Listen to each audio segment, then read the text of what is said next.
तो चालू हो जाते हैं इकाई कोशिका के लिए। तो देखो इकाई कोशिका, ये तो पता है आपको कि जालक बिंदु के समूह को इकाई कोशिका कहा जाता है। तो इकाई कोशिका 3 प्रकार की होती है। एक तो एक बीवी बंडी, एक बीवी जिसे बंडी बोल सकते हैं, एक बीवी इकाई कोशिका, 2D द्विबीवी इकाई कोशिका, और 3D त्रिबीवी इकाई कोशिका हो सकती है। देखो मुख्य रूप से तो 3D इकाई कोशिका ही पढ़ाई जाएगी, क्योंकि क्रिस्टल की संरचना 3D होती है और 3D इकाई कोशिका ही एग्जाम में आती है। 3D इकाई कोशिका को ही आपको समझना, उसी के न्यूमेरिकल्स है, सब कुछ उसी का ही 3D का। लेकिन फिर भी मैं आपको बंडी 2D और 3D में मत अंतर बता दूँ।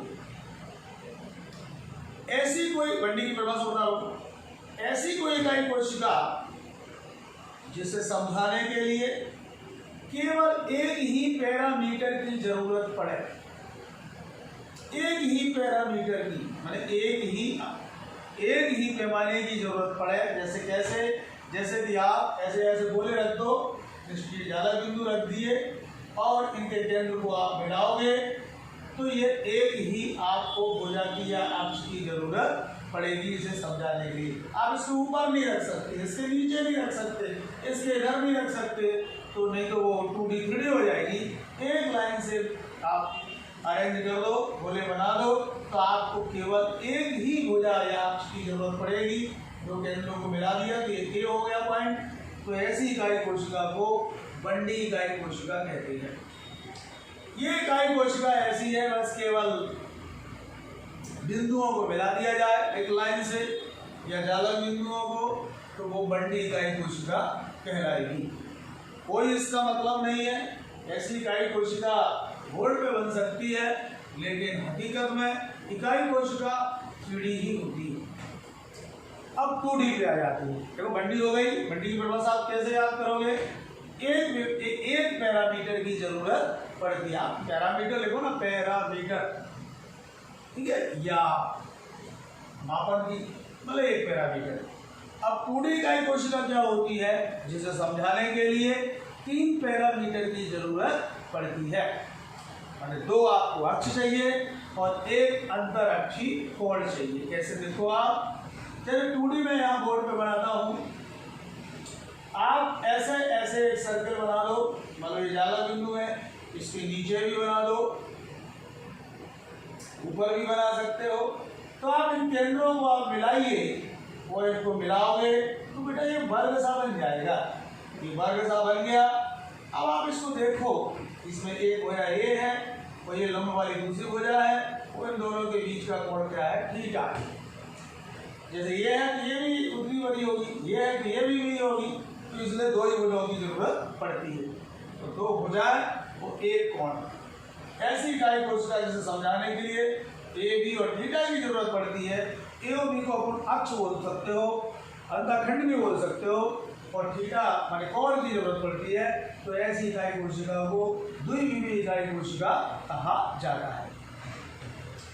क्या होता है, देखो द्विबीवी इकाई कोशिका कभी पूछ लेते हैं कितने टाइप्स की होती है, नाम बताओ उनके, आ जाता है कभी कभी ओटी के लिए। तो फिर द्विबीवी, एक बीवी तो होती नहीं है, तो द्विबीवी इकाई कोशिका 5 प्रकार की होती है बेटे। 5 प्रकार में एक पहली आप जानते हो, उसे बोलते हैं वर्गाकार, स्क्वायर बोलते हैं अंग्रेजी में। वर्गाकार का मतलब ये होता है ए और बी ये दोनों भुजाएं बराबर होंगी बिल्कुल, और थीटा आपका 90 का होगा, तो इसे वर्ग बोलते हैं। माने सारी भुजाएं बराबर होंगी चारों, और थीटा 90 का होगा, तो उसे वर्गाकार इकाई कोशिका कहा जाता है। मान लो ये है बेटे और ये है, ये बीच का एक थीटा है। दूसरी भी आप जानते हैं आयताकार। आयताकार माने रेक्टेंगुलर। रेक्टेंगुलर में क्या होता है कि आपकी ए बराबर भी नहीं होता, लेकिन थीटा 90 का होता है। मतलब इस तरह से बना सकते हैं। ये देखो ये है और ये क्या है पी, ये लंबी है ये छोटी है, लेकिन थीटा जरूर 90 का है। तो इस तरह से आयताकार और वर्गाकार हो सकता है। और भी कह सकते हैं थर्ड इसमें कि षष्ठकोणी है। षष्ठकोणी में आप क्या करेंगे, हेक्सागोनल। हेक्सागोनल हेक्सागोनल का मतलब ये होता है ये भुजाएं तो बराबर होंगी, थीटा लेकिन 60 का होगा। और इस तरह से 6 कोणीय आकृति बन जाएगी। ये सारी भुजाएं बराबर होती हैं, लेकिन थीटा 60 का होता है। तो इस तरह से 3 इकाई कोशिकाएं आपकी बन गई हैं। आप चौथी भी बता सकते हो जी। चौथी इकाई कोशिका को रोम्बिक बोलते हैं। आपको रोम्बिक ही याद करना है। रोम्बिक, RHOMI, रोम्बिक, हिंदी में भी लिख सकते हो। रोम्बिक इकाई कोशिका, रोम्बिक है इकाई कोशिका। तो रोम्बिक कौन सी होती है? रोम्बिक इकाई कोशिका चतुर्भुजी भी कह सकते हैं।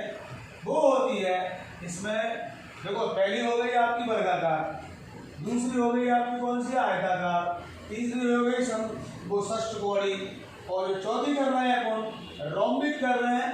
रोम्बिक में क्या होता है आपको थोड़ा यहाँ देखो, ए बराबर भी होगा, लेकिन थीटा ना तो 60 का होगा और ना ही 90 का होगा। इसके अलावा कोई भी हो सकता है।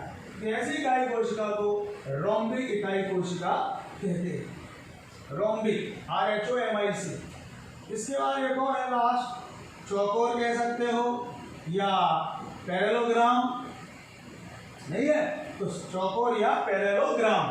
तो पैरेललोग्राम या चौकोर में क्या होता है, थीटा बराबर नहीं हो, ए बराबर बी नहीं होता, और थीटा कोण ना तो 60 का ही होता है और ना ही थीटा कोण आपका 90 का। टेढ़ी मेढ़ी कैसी बना दो, ना तो भुजा ही बराबर है ना ही कोण निश्चित है। तो ऐसी इकाई कोशिका को चौकोर या पैरेललोग्राम बोलते हैं। पैरेललोग्राम बोलते हैं। ध्यान रखना, इस तरह से आप किसी भी इकाई कोशिका को समझ सकते हो। कितनी हो गई? 5 हो गई। रोम्बिक, RHOMIC, रोम्बिक के बाद हेक्सागोनल षष्ठकोणीय, रेक्टेंगुलर आयताकार, स्क्वायर वर्गाकार, और एक और है जो अभी पढ़ी थी अपन ने, चौकोर वाली। ये 5 जो है यूनिट सेल, ये इसमें कोटि बन गई। कौन सी कोटि बन गई भैया? द्विविमीय इकाई कोशिकाओं में सबसे ज्यादा सममितता किसमें है? तो आप टिक मानना, किसमें? वर्गाकार में, क्योंकि कोण AOB बराबर है और थीटा 90 का। असममितता किसमें है? तो पैरेललोग्राम में मानना, चौकोर में मानना। ठीक, तो इस तरह से द्विविमीय इकाई कोशिका है। इनकी कोई जरूरत ज्यादा नहीं पड़ती है। आपको मुख्य रूप से पढ़ना है त्रिविमीय इकाई कोशिका, जिसको हम समझाते हैं। ठीक है।